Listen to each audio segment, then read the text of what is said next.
ओम नमो भगवते वासुदेवाय। ओम नमो भगवते वासुदेवाय। ओम नमो भगवते वासुदेवाय। हरे कृष्णा। आप सभी को दंडवत प्रणाम। श्रीमद् भागवतम महापुराण सत्रों की इन अद्भुत श्रृंखला में आप सभी का स्वागत है। हम सभी यहाँ पर अंतर्राष्ट्रीय कृष्ण भावनामृत संघ के संस्थापक आचार्य कृष्ण कृपा मूर्ति श्री श्रीमद एसी भक्ति वेदांता स्वामी श्रील प्रभुपाद द्वारा लिखित सुंदर तात्पर्यों के माध्यम से वेद व्यास जी द्वारा रचित इस अमल पुराण श्रीमद् भागवतम महापुराण के 18,000 श्लोकों का यहाँ श्रवण और पठन करने का प्रयास कर रहे हैं। आज 220वें सत्र में 220th सेशन में हम लोग स्कंद 4 अध्याय 4 आरंभ करने जा रहे हैं। तो स्कंद 4 आरंभ हो रहा है अध्याय 1 के पश्चात से भगवान शिव के माता सती के दक्ष यज्ञ की लीला से। श्रावण के इस पवित्र महीने में इन सुंदर कथाओं का, इनके महत्व का और इनकी लीलाओं का वर्णन अपने आप में अत्यंत शुभदायक है। हमें परम वैष्णव महादेव के इस सुंदर चरित्र को श्रवण करने का यहाँ पर गुरु महाराज और समस्त भक्तवृंद के परस्पर सहयोग में जो आश्रय प्राप्त हुआ है उसके लिए हम सभी अनुग्रहित हैं। तो स्कंद 4 अध्याय 4 की यदि श्रृंखलाओं श्लोकों के वर्गीकरण की बात करें तो इस अध्याय के श्लोक यहाँ पर विषय सूची के रूप में 34 श्लोकों को वर्गीकृत करके इस प्रकार समूहबद्ध किया गया है। अध्याय 4 जिसका नाम है सती द्वारा शरीर त्याग, श्लोक संख्या 1 से लेकर 5 तक सती का शिव को छोड़कर जाना है।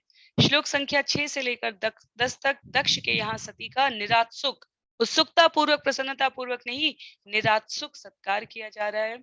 श्लोक संख्या 11 से लेकर 23 तक सती द्वारा दक्ष की भर्त्सना की गई है। श्लोक संख्या 24 से 27 तक सती का देह त्याग है। श्लोक संख्या 28 से 30 तक उस देह त्याग के पश्चात गगन भेदी चित्कार है। श्लोक संख्या 31 से 34 तक रिभु देवताओं द्वारा शिव सेवकों को यज्ञ स्थली से हटाने का वर्णन किया गया है। तो रिभु देवता प्रकट किए जाएंगे भृगु मुनि द्वारा दी गई आहुति से। गगन भेदी चित्कार होगी माता सती के शरीर त्याग करने के बाद माँ और बहनों के विलाप से। सती का देह त्याग होगा दक्ष की निष्ठुरता, कठोरता, दक्ष की इस निरात्सुक व्यवहार की वजह से, और सती का शिव को छोड़कर जाना होगा। जब हम पुनरावृत्ति के रूप में अध्याय 3 को स्मरण करें तो सती द्वारा सभी प्रकार से शिव को मनाने का प्रयास किया गया। विमान उड़ते हुए जो आकाश से कैलाश के निकट से होकर जा रहे थे, जिसको देखकर माता सती को देवताओं की और उनकी पत्नियों की सुंदर तैयार साज सज्जा निर्मित अलंकरण युक्त पत्नियों की इस वार्ता को सुनकर के दक्ष ने यज्ञ का आयोजन किया है। और सती बहुत विचलित हो रही थी कि उनको आमंत्रित नहीं किया गया, तो उनके द्वारा सभी प्रयास कर लिए गए महादेव को ये कहने के कि हमें बिना आमंत्रण के भी चलना चाहिए।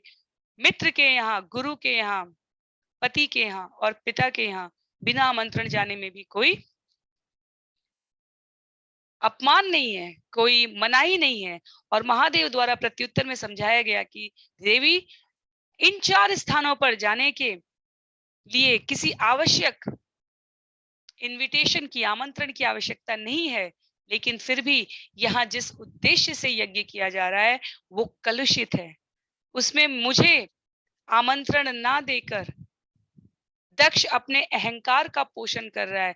अहंकार की पूर्ति ना होने पर क्रोध आता है और क्रोध समस्त अनर्थों का कारण है। देवी, वहां जाना शुभकर नहीं है। तो ये बहुत ही संक्षिप्त पुनरावृत्ति है इस अध्याय की, पिछले अध्याय की, इस अध्याय के आरंभ के लिए पृष्ठभूमि के रूप में। तो इस प्रकार आज के सत्र में जब हम स्कंद 4 के इस चौथे अध्याय को आरंभ करेंगे तो श्रीमद् भागवतम के स्कंद 4 के 160 श्लोक हम यहाँ पर श्रवण करेंगे। इन 34 श्लोकों के श्रवण और पठन के पश्चात और श्रीमद् भागवतम के अब तक के कुल श्लोकों की संख्या 2777 हो जाएगी। तो हम सदैव की तरह पहले मंगलाचरण करेंगे। तत्पश्चात जिनके पास पुस्तक है, मेरा अनुरोध रहेगा कि आप पुस्तकों का प्रयोग करें। मैं स्क्रीन पर अन्य सभी की सुविधा के लिए श्लोकों को दिखाऊंगी। हम सभी एक एक संस्कृत के सुंदर श्लोकों का जहां से भी हम श्रवण कर रहे हैं, पाठ करते हुए, वाचन करते हुए, अनुवाद पढ़ते हुए श्रील प्रभुपाद के तात्पर्य से आगे बढ़ते चलेंगे। तो आरंभ करते हैं मंगलाचरण से। ओम अज्ञानतिमिरान्धस्य ज्ञानाञ्जनशलाकया चक्षुन्मीलितं येन तस्मै श्रीगुरुवे नमः। मूकं करोति वाचालं पङ्गुं लङ्घयते गिरिं यत्कृपातमहं वन्दे परमानन्दमाधवम्। वाञ्छाकल्पतरुभ्यश्च कृपा सिन्धुभ्य एव च पतितानां पावनेभ्यो वैष्णवेभ्यो नमो नमः। जय श्री कृष्ण चैतन्य प्रभो नित्यानंद श्री अद्वैत गदाधर श्रीवासादि गौर भक्त वृंद।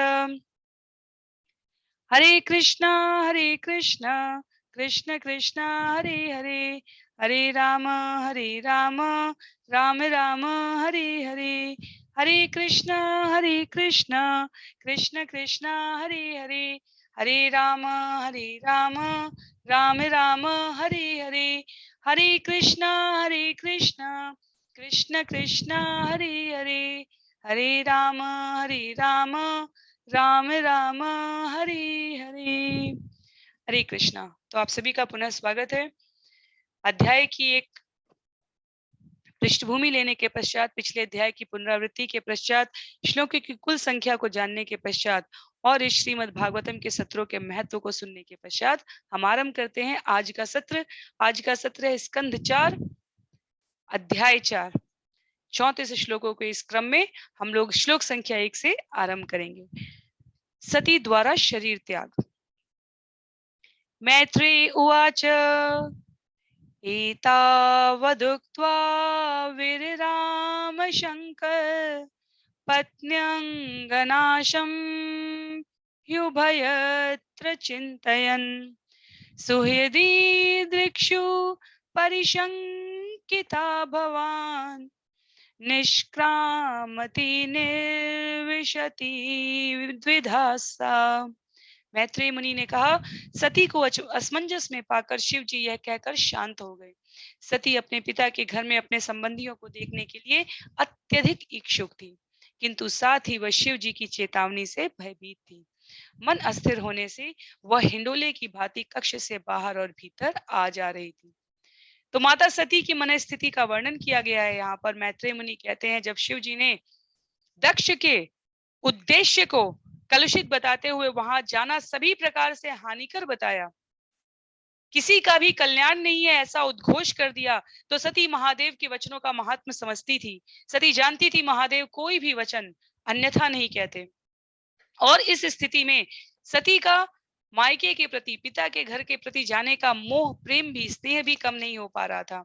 तो सती इस अनिर्णय की अवस्था में थी, और इस स्थिति में वह पिता के घर जाएं या शिव जी का आदेश पालन करें, ये मन इन दोनों के बीच पेंडुलम की भांति, जैसे कभी इस साइड, कभी इस तरफ, कभी इस पक्ष में, कभी उस पक्ष में गतिमान था। और ये द्वंद इतना प्रबल था कि सती के बाहरी शारीरिक भाव भंगिमा पर भी दृष्टिगोचर हो रहा था। सती कमरे के बाहर भीतर आना जाना चलायमान गति से कर रही थी। श्रील प्रभुपाद ने भी यहाँ पर शब्द प्रयोग किया, घड़ी के पेंडुलम जैसी स्थिति हो गई थी माता सती की।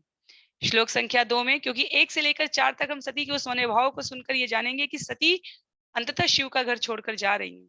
तो श्लोक संख्या 2 में कहा गया है, सुहृद दीक्षा प्रतिघात दुर्मना स्नेहात रुदति अश्रुकलाति विह्वला भवम भवानी अप्रति पुरुषम रुषा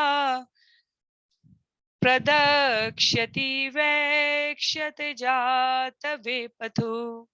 इस तरह अपने पिता के घर जाकर अपने संबंधियों को देखने से मना किए जाने पर सती अत्यंत दुखी हुई। उन सबके स्नेह के कारण उसकी आंखों से अश्रु निकलने लगे, गिरने लगे, थरथराती एवं अत्यधिक व्याकुल होकर उसने अपने अद्वितीय पति भगवान शंकर को इस प्रकार से देखा मानो वह अपनी दृष्टि से उन्हें भस्म करने जा रही हो। अप्रति पुरुषम। श्रील प्रभुपाद कहते हैं कि माता सती जो इस बात से पूर्णतया अवगत थी कि भगवान शिव इस जगत में उनकी बराबरी का, उनकी समता का कोई दूसरा व्यक्ति नहीं है।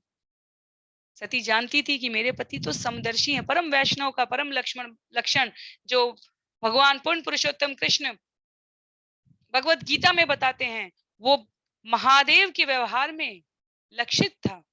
तो सती कहती है इस बार उनके पति इतने निष्ठुर क्यों हो रहे हैं कि उन्हें मायके नहीं जाने दे रहे हैं, इससे उन्हें असह्य पीड़ा हो रही है। वास्तव में ये माताओं के स्वभाव में ये सभी प्रकार से सम्मति के योग्य है। ब्रह्मा जी की रचना और विधाता ही इस प्रकार की, विधाता की रचना ही इस प्रकार की है। तो असह्य पीड़ा से माता सती अपने पति को इस प्रकार देख रही थी जैसे वो उन्हें अपनी दृष्टि से भस्मसात कर देंगी। तो शिव आत्मा है, सती आत्महत्या करने को उद्यत थी। तो यहाँ पर श्रील प्रभुपाद इस पंक्ति का प्रयोग इसलिए कर रहे हैं क्योंकि अपनी दृष्टि से भस्मसात करना, आत्मा को आत्महत्या, माता सती कहीं ना कहीं अपने अंतःकरण में इस बात का भान ज्ञात कर चुकी थी कि अब इन घटनाओं का जो अंतिम परिणाम है वो हितकर नहीं होने वाला है। तो सती के अंतिम अस्त्र का यहाँ पर वर्णन करते हुए श्रील प्रभुपाद कहते हैं उन्होंने रुदन का सहारा लिया। तो शिव जी को जब उन्होंने जान लिया कि किसी भी प्रकार से आज्ञा नहीं मिल सकती, तो बाध्य होकर, श्रील प्रभुपाद के शब्द हैं, सती ने स्त्री के अंतिम अस्त्र रुदन का सहारा लिया और पति बाध्य होकर अपनी पत्नी के प्रस्ताव को मान ले, इस प्रकार की स्थिति उत्पन्न हो गई। श्लोक संख्या 3 में ततो विनिश्वस्य सती विहायतं शोकेन रोषेण च दूयता हृदा पित्रोरगात्र स्त्रेण विमूढधिगृहान् प्रेम्णात्मनो यो धर्मदात् सतां प्रिय। तत्पश्चात सती अपने पति शिव जी को, जिन्होंने प्रेमवश उसे अपना अर्धांग प्रदान किया था, छोड़कर क्रोध तथा शोक के कारण लंबी लंबी सांसें भरती हुई अपने पिता के घर को चली गई। उससे यह अल्प बुद्धिमत्ता पूर्ण कार्य उसका अबला नारी होने के फलस्वरूप हुआ। तो पुनः यहाँ पर किसी प्रकार की निंदा नहीं है, किसी प्रकार का हमें हीनता का बोध कराने के लिए स्त्री की स्वाभाविक गति को नहीं बताया गया है। कहा जा रहा है कि वैदिक विचारधारा में, पहले वर्णन इस बात का है, वैदिक विचारधारा में पति अपने शरीर का आधा भाग पत्नी को और पत्नी आधा भाग पति को देती है। तो पत्नी के बिना पति और पति के बिना पत्नी अपूर्ण है, शास्त्र ने इसका वर्णन किया है। तो माता सती और शिव के मध्य का जो वैवाहिक संबंध है वो वैदिक वैवाहिक संबंध है, पर स्त्री के रूप में जो नैसर्गिक नारी स्वभाव जनित जो पारिवारिक सदस्यों के प्रति अति आकृष्टता ब्रह्मा जी ने नैसर्गिक गुणों में प्रदान की है, उसका वर्णन करते हुए कहा गया है कि माता सती के साथ भी यह हुआ कि वो शिव जैसे महान पति की बात की अवहेलना करके उनको छोड़कर जाना चाह रही थी। तो ये स्त्री की दुर्बलता के रूप में कहा जाता है, ये स्त्री की सबसे बड़ी सामर्थ्य में भी गिना जा सकता है। सबसे बड़ी सामर्थ्य का अर्थ ये नहीं कि अन्य सामर्थ्य नहीं है, वस्तु, परिस्थिति और घटनाओं के सापेक्ष गिनी जाती है। तो ये जो स्वाभाविक नैसर्गिक गुण था माता सती का, ये आज दुर्भाग्यवश दुर्बलता के रूप में प्रतीत हो रहा था। जो भगवान शिव पूरे जगत में पूजनीय है, उन भगवान शिव की बात को अनदेखा करके अपने नैसर्गिक स्वभाव से, गुण से आसक्त होकर माता सती शिव के वचनों की अवहेलना करके क्या करने जा रही हैं? अपने पिता के घर जाने का निर्णय लेती है। तो श्लोक संख्या 4 में मैत्रेय मुनि ने वर्णन करते हुए कहा, तामन्वगक्षन् द्रुत विक्रमां सती एकां त्रिनेत्रानुचरा सहस्रश सपार्षदयक्षा मणिमतमदादयः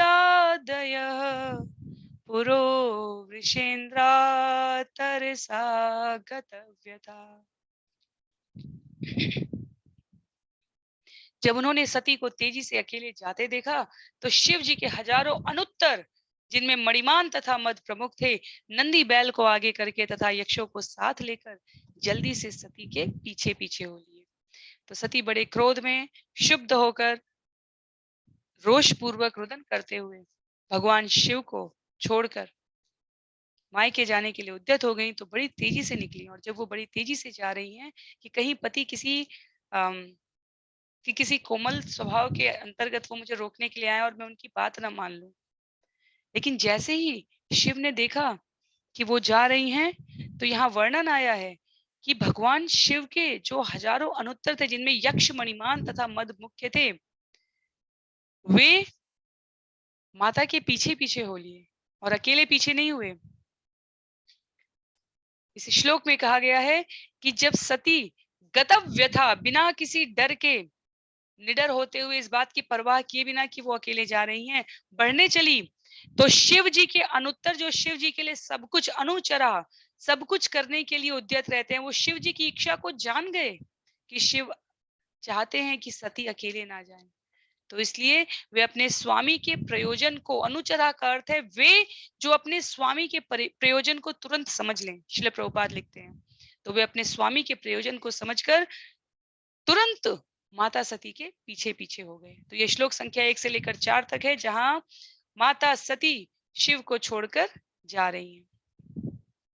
तत्पश्चात श्लोक संख्या 6 से लेकर 10 तक दक्ष के यहाँ सती का निरत्सुक सत्कार होने जा रहा है। निरत्सुक अर्थात बिना किसी, क्योंकि कोई भय से सत्कार ही नहीं करेगा। तो श्लोक संख्या 5 में कहा जा रहा है, ताम सारिका कंदुक दर्पणाम्बुज श्वेतात पत्र व्यजनस्त्रकादिभि गीतायनैर्दुन्दुभिशङ्ख वेणुभिः वृषेन्द्रमारोप्य विटकण्किताययु। शिव के अनुचरों ने सती को बैल पर चढ़ा लिया और उन्हें उनकी पालतू चिड़िया मैना दे दी। उन्होंने कमल का फूल, एक दर्पण तथा उनके आमोद प्रमोद की सारी सामग्री ले ली और उनके ऊपर एक विशाल छत्र तान दिया। उनके पीछे ढोल, शंख तथा बिगुल बजाता हुआ दल राजसी शोभा यात्रा के समान भव्य लग रहा था। तो शिव जी के अनुचर वो हैं जो बिना कहे स्वामी के हृदय के प्रयोजन को समझ लें।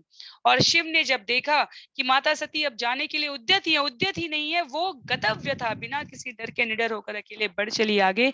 तो मदमान, जिन यक्ष के नाम बताए गए हैं यहाँ पर, मणिमान और मद ने क्या किया, उन्होंने माता को बैल पर चढ़ा दिया, उनके हाथ में कमल का फूल, दर्पण, आमोद प्रमोद की सारी वस्तुएं दे दी, उनके ऊपर एक विशाल छत्र लगा दिया। गौरवपूर्ण तरीके से उनको शिव की इच्छा को समझते हुए विदा किया जा रहा है यहाँ से। और उनका पीछे शंख ढोल बिकुल ये सब बजते हुए लगे, जैसे कि कोई राजसी शोभा यात्रा जा रही हो। उनकी प्रिय चिड़िया मैना, जिसका नाम सारिका है, उसको यहाँ पर दे दिया गया। तो इस प्रकार माता सती कैलाश छोड़कर दक्ष के घर जा रही हैं। पर वहां दक्ष के घर क्या होगा, श्लोक संख्या 6 में लिखा है, आ ब्रह्म घोषो ऊर्जित यज्ञ वैशसम विप्रशिजुष्टम विबुधैश्च सर्वश मृदार्वय कांचन दर्भ चर्मभि निःश्रेष्ट भाण्डम यजनम समाविशत। जब सती अपने पिता के घर पहुंची, जहां यज्ञ हो रहा था, और उसने यज्ञ स्थल में प्रवेश किया जहां वैदिक स्त्रोतों का उच्चारण हो रहा था, वहां सभी ऋषि, ब्राह्मण तथा देवता एकत्र थे। वहां पर अनेक बलि पशु थे और साथ ही मिट्टी, पत्थर, सोने, कुश तथा चर्म के बने पात्र थे, जिनकी यज्ञ में आवश्यकता पड़ती है। तो सती ने देखा कि यज्ञ तो पूरी भव्यता के साथ संपन्न किया जा रहा है। विद्वान साधु ब्राह्मण वैदिक मंत्र का उच्चारण करने हेतु एकत्र हैं, कुछ शास्त्रार्थ में लगे हैं, कुछ मंत्रोच्चारण कर रहे हैं। सारा वातावरण दिव्य ध्वनियों से व्याप्त है। कलयुग में इन सब के लिए सरलतम क्या कहा गया है? हरे कृष्णा कृष्ण कृष्णा हरे हरे, हरे राम राम राम हरे हरे।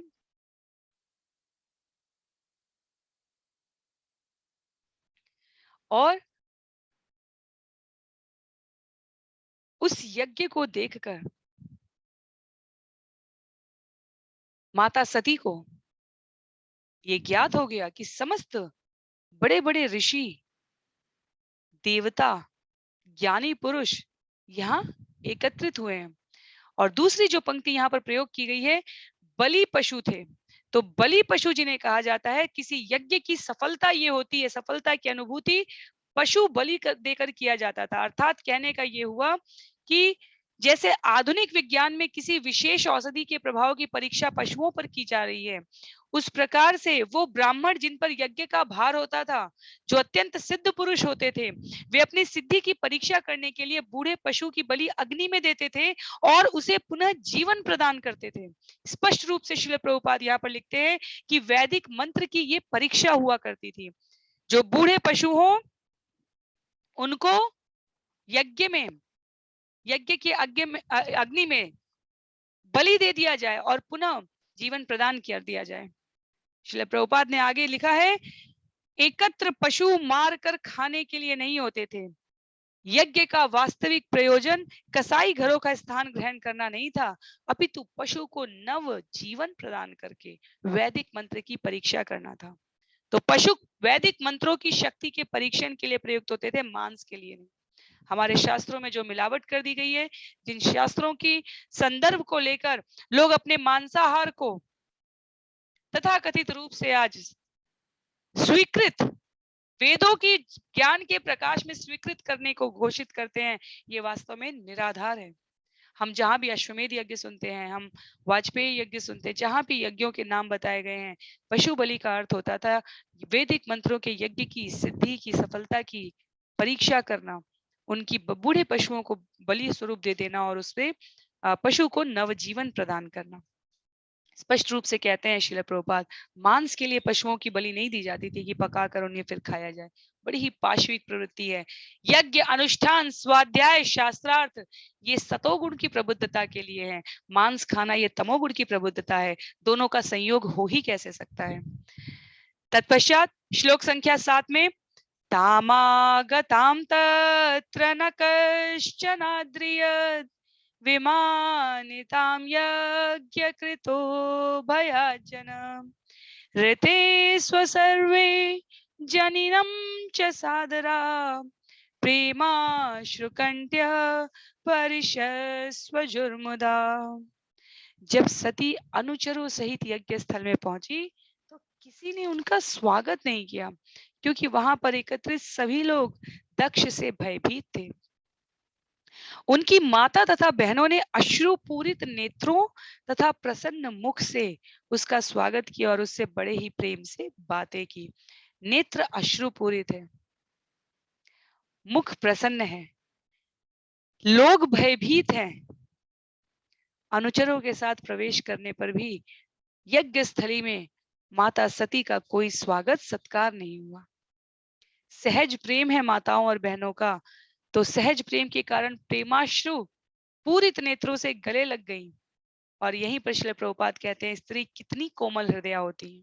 तो पिछले श्लोक में जब हमने ये सुना 2 श्लोक पहले की रुदन के रूप में स्त्रियों के अंदर ये ताकत है कि वो पति की बात मनवा सके, वास्तव में समझा जाए तो ये स्त्रियों का कोमल स्वभाव होता है। जब अपने वचनों की, अपनी इच्छाओं की पूर्ति यथा रूप में नहीं दिख रही होती है, तो माताएं ब्रह्मा जी द्वारा दिए गए इस नैसर्गिक गुणों से स्वतः प्रभावित हो जाती हैं। तो सहज स्नेह जो था माताओं का, बहनों का माता सती के लिए, उसे कृत्रिम साधनों से नहीं रोका जा सकता। वहां उपस्थित पुरुष अत्यंत विद्वान ब्राह्मण देवता हो सकते हैं, लेकिन श्रेष्ठ दक्ष से भयभीत है। अभी तो प्रजापतियों का प्रमुख चुन दिया गया था उन्हें ब्रह्मा जी से, हमने ये श्रवण किया था पिछले अध्याय में। तो उन्हें पता था कि यदि वे सती का स्वागत करेंगे तो दक्ष रुष्ट होगा, इसलिए जो विद्वत जन थे वो चाह कर भी वैसा स्वागत नहीं कर पाए। लेकिन माताएं स्वभाव से कोमल हृदय हैं। श्रील प्रभुपाद कहते हैं पुरुष कभी कभी अत्यंत कठोर स्वभाव के हो सकते हैं। तो सार रूप में माता का सती का वहां स्वागत नहीं हो रहा है। हमें स्मरण रखना चाहिए महादेव ने इसकी उद्घोषणा पहले ही कर दी थी। तो श्लोक संख्या 8 में सौंदर्य संप्रश्न समर्थ वार्त्या मात्रा च मात्र स्वश्रीभिश्च सदरम दत्तां सपर्यां वरमासनं च सा नादत्र पित्रा प्रतिनंदिता सती। यद्यपि उनकी बहनों तथा माता ने उनका स्वागत सत्कार किया, किंतु उन्होंने उनके स्वागत वचनों का कोई उत्तर नहीं दिया। यद्यपि उन्हें आसन तथा उपहार दिए गए, किंतु उन्होंने कुछ भी स्वीकार नहीं किया, क्योंकि उनके पिता न तो उनसे बोले, न उनका कुशल क्षेम पूछकर उनका स्वत्कार किया। तो श्रील प्रभुपाद कहते हैं यहाँ पर कि माता सती को उनकी बहनों और माताओं ने यथोचित स्वागत करने की चेष्टा की, उन्हें आसन दिए, उपहार दिए, लेकिन माता सती ने कुछ भी स्वीकार नहीं किया। क्यों? क्योंकि वो अपने पिता की चुप्पी से तनिक भी संतुष्ट नहीं थी। सती दक्ष की सबसे छोटी कन्या थी। जब हम वंशावली के में पढ़ रहे थे तो हमने जाना इस बात को, और उन्हें पता था, वो जानती थी कि वो अपने पिता की अत्यंत चहेती हैं। लेकिन अब शिव की संगति होने से पिता ने अपनी पुत्री के सारे प्यार को भुला दिया, जिससे माता सती को अत्यंत ठेस पहुंची है। तो इस भौतिक जगत में श्रील प्रभुपाद कहते हैं तत्व रूप में यहाँ पर जो ज्ञान है वो ये कि भौतिक जगत में देहात्म बुद्धि, देह के जो संबंध है और उससे जो उत्पन्न बुद्धि है वो इतनी दूषित होती है कि थोड़े से उसका उकसावे से भी हमारे प्रेम तथा स्नेह के सारे बंधन टूट सकते हैं। शारीरिक संबंधों के बारे में कहते हुए व्यक्त करते हैं श्रील प्रभुपाद की ये इतने क्षणिक है कि कोई किसी को कितना ही स्नेह क्यों ना करता हो, थोड़ी सी नाराजगी में सारी घनिष्ठता छिन्न भिन्न हो जाती है। तो दक्ष इतना स्नेह करते थे अपनी कोमल पुत्री से, पर शिव की संगति में होने के कारण दक्ष ने सती से बात तक नहीं की, और माता सती इसको स्वीकार नहीं कर पाई। अपने पिता की चुप्पी उन्हें तनिक भी रास नहीं आ रही थी। श्लोक संख्या 9 में अरुद्र भागम तमवेक्ष्य चाध्वरम पित्रा च देवे कृत हेलनम विभो अनादृता यज्ञ सदस्यधीश्वरी चुकोपलोकानिव दक्ष्यति रुषा। यज्ञ स्थल में जाकर सती ने देखा कि उनके पति शिव जी का कोई यज्ञ भाग नहीं रखे गए हैं। तब उन्हें यह आभास हुआ कि उनके पिता ने शिव को आमंत्रित नहीं किया। उल्टे जब दक्ष ने शिव की पूज्य पत्नी को देखा तो उसने उसका भी आदर नहीं किया। अतः इससे वे अत्यंत क्रुद्ध हुई, यहाँ तक कि वह और अपने पिता को इस प्रकार देखने लगी मानो उसे अपने नेत्रों से भस्म कर देंगी। तो यह अध्याय ही ऐसा समाप्त हो रहा है, जहाँ आरंभ हो रहा है, जहाँ माता सती अपने नेत्रों की ज्वाला से सबको भस्म करने पर लगी हैं। पर क्योंकि माँ है, क्योंकि स्त्री है, क्योंकि कोमल हृदय है, तो अन्यों के दोष को भी स्वयं पर लेते हुए माता आगे किसी को भस्म नहीं करेंगी, सिर्फ स्वयं को भस्म करेंगी। तो ये कोमलता का परिचय दिया गया है यहाँ पर। तो जब वैदिक मंत्रों का, श्रील प्रभुपाद लिखते हैं, जब वैदिक मंत्र स्वाहा का उच्चारण करके अग्नि में आहुति स्वरूप डाले जाते हैं, तो जिसका जिसका देवताओं का, मुनियों का, पितरों का, ब्रह्मा विष्णु शिव सभी का सम्मिलित भाग होता है, तो उनका सम्मान किया जाता है। और परंपरा है, सम्मान पाने वालों में शिव जी का स्थान अग्रगण्य है। और यज्ञ स्थल में तो सती ने देखा कि ब्राह्मण लोग नमः शिवाय स्वाहा मंत्र का उच्चारण करके शिव को आहुति दे ही नहीं रहे हैं। तो उन्हें अपने लिए बुरा नहीं लगा कि उनको अपने पिता के घर नहीं बुलाया गया, पर वो ये देखना चाहती थी कि पति का आदर किया जा रहा है या नहीं। संबंधियों, माता बहनों से भेंट करना उतना महत्वपूर्ण नहीं था जितना सती के मन में इस बात का आभास होना कि उस यज्ञ में उनके पति का अपमान हो रहा है। तो जब सती ने ये अपमान स्वयं सामने से देख लिया तो वो अत्यधिक क्रुद्ध हो गई, इतनी क्रुद्ध हो गई कि ऐसा लगा जैसे अपने पिता को अपनी दृष्टि से भस्म कर देंगी। इतना रोष आ गया सती के भीतर। श्लोक संख्या 10 में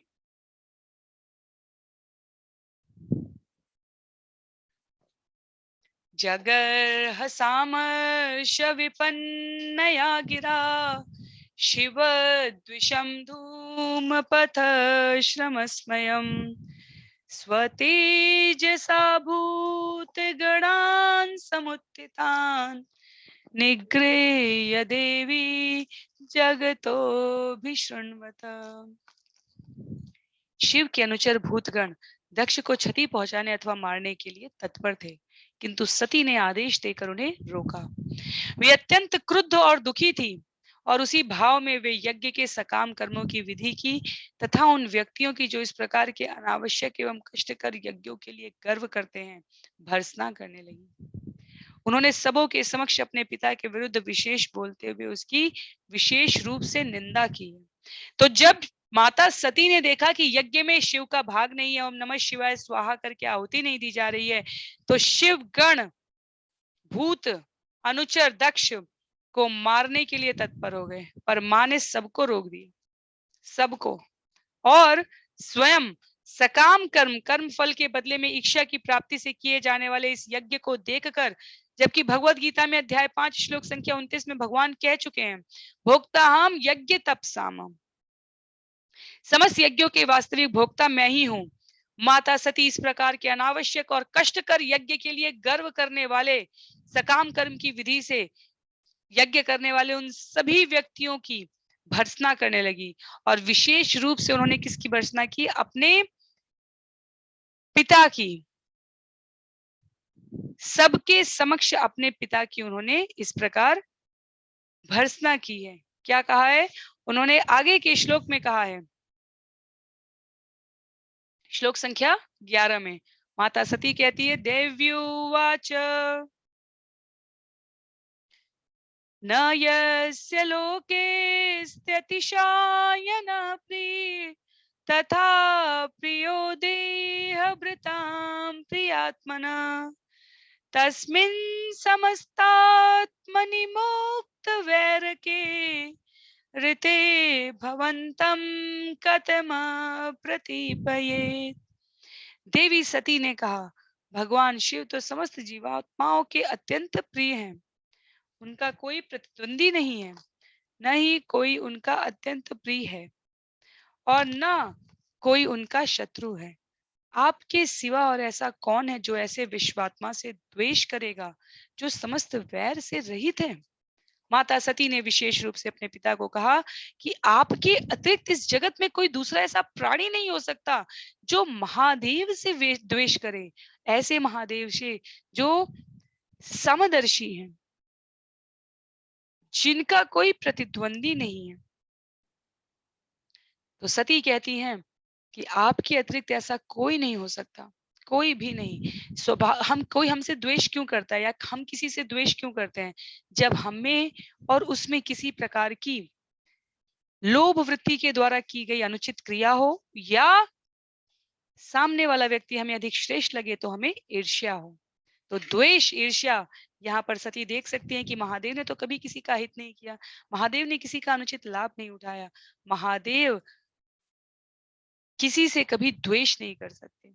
तो ये दक्ष के अतिरिक्त भला अन्य कोई शिव से दोष क्यों करेगा? ये सती का दोषारोपण हुआ। श्लोक संख्या 12 में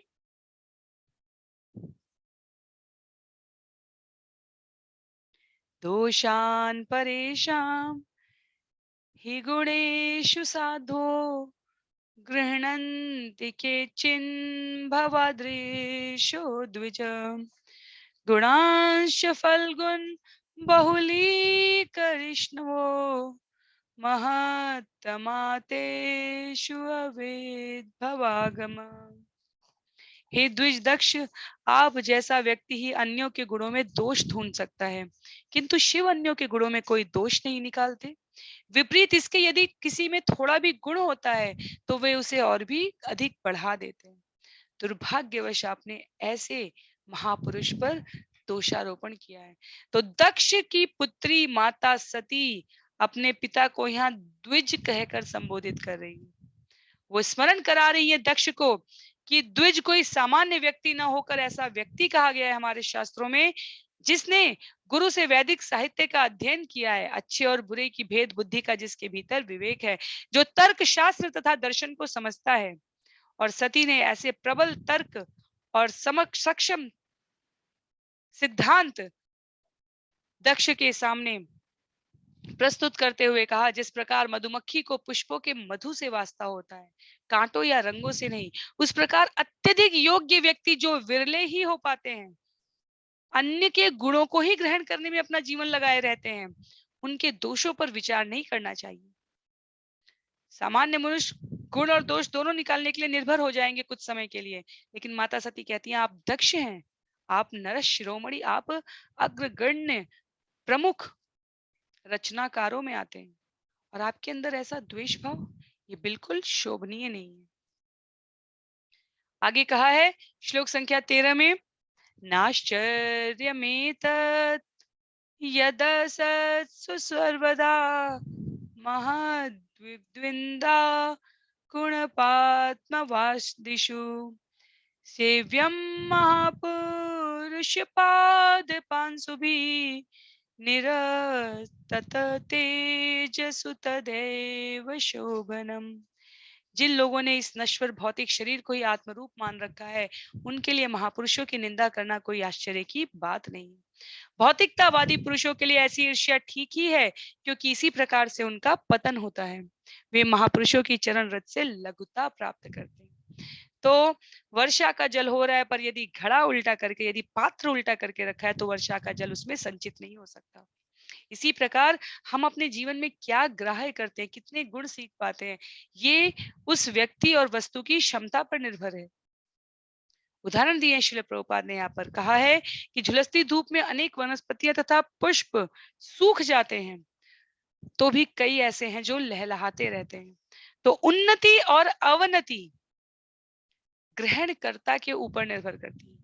क्लास में, कक्षा में सभी विद्यार्थियों को पढ़ाया जा रहा है, कुछ अत्यधिक एकाग्र चित्तता से पढ़ते हुए जीवन के इस विकास के क्रम में आगे बढ़ते चले जाते हैं, और कुछ अपने समय को व्यर्थ यूं ही नष्ट करके सभी प्रकार से समान उपलब्धि प्राप्त किए हुए भी उसको नहीं भोग पाते, उसको व्यवहार में नहीं ले पाते। तो अंतिम कुछ पंक्तियों में श्रील प्रभुपाद तात्पर्य में कहते हैं, जो जीवन के प्रति अत्यधिक आसक्ति की भावना रखता है, देहात्म बुद्धि की भावना रखता है, वह गाय गधे जैसे पशुओं की श्रेणी में गिना जाता है। और ऐसा करने के लिए जो उद्यत भौतिकतावादी लोग हैं, वो वास्तव में अत्यंत घिनौने अपराध के भागी बन जाते हैं। अब सती और दक्ष की प्रत्यक्ष वार्ता हो रही है। सती दक्ष को संबोधित कर रही हैं, यद यद द्विषक्षरम नाम गिरेरितम नृणाम सकृत प्रसंगा दधमाशु हन्ति तत् पवित्र कीर्तिम तमलंघ्य शासनम भवानहो द्वेष्टि शिवम शिवेतर। सती ने आगे कहा, हे पिता, आप शिव से द्वेष करके घोरतम अपराध कर रहे हैं, क्योंकि उनका 2 अक्षरों शी तथा व वाला नाम मनुष्य को समस्त पापों से पवित्र करने वाला है।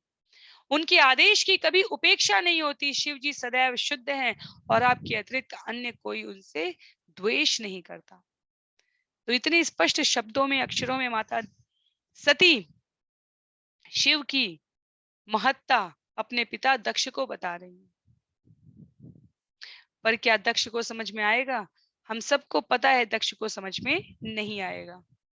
तो श्लोक संख्या 15 में सरलतम श्लोक है ये। यहाँ पर एक को प्रताड़ना दी जा रही है, एक को प्रताड़ना मिल रही है, और व्यवहारिक रूप से हम कह देंगे कि ये पति पत्नी है। पर यहाँ जो इस वजह से रोष है, रुदन है और अपमान की स्थिति महसूस हो रही है, उसके कारण आध्यात्मिक है। आध्यात्म के नाम पर यज्ञ किया जा रहा है और उसमें शिव को भाग न देकर इसकी पूर्णता पर प्रश्न चिन्ह उठा दिया है महाराज दक्ष ने।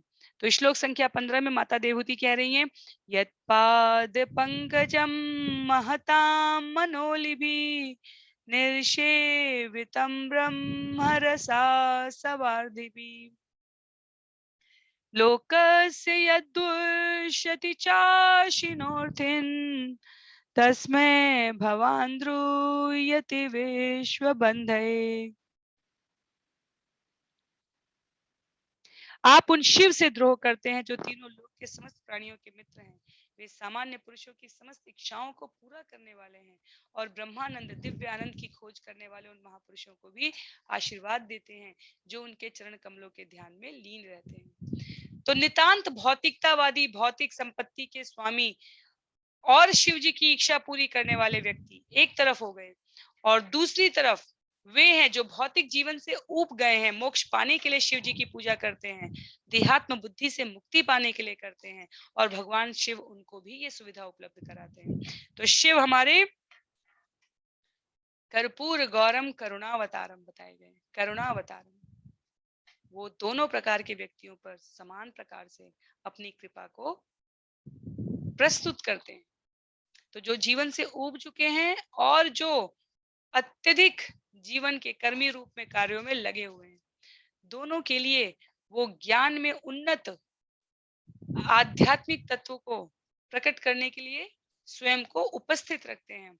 और इस व्यवहार के पश्चात भी यदि दक्ष उनसे द्रोह करते हैं तो माता सती कहती है कि आपकी कोई भी गति होगी इसमें संशय है। क्यों?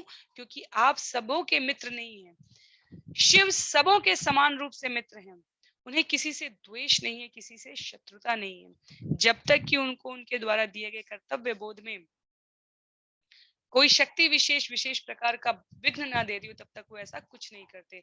और स्वयं के लिए तो महादेव ने कभी भी कहीं किसी संवाद में हमने नहीं देखा कि महादेव ने कहा हो कि मेरे प्रति ये वचन अनुचित है। अपने लिए महादेव जरूरत से ज्यादा संयमित है और दूसरों के लिए जरूरत से ज्यादा उन पर कृपा दृष्टि करने के लिए प्रस्तुत है। तो महादेव का चरित्र ही कुछ इस प्रकार का है।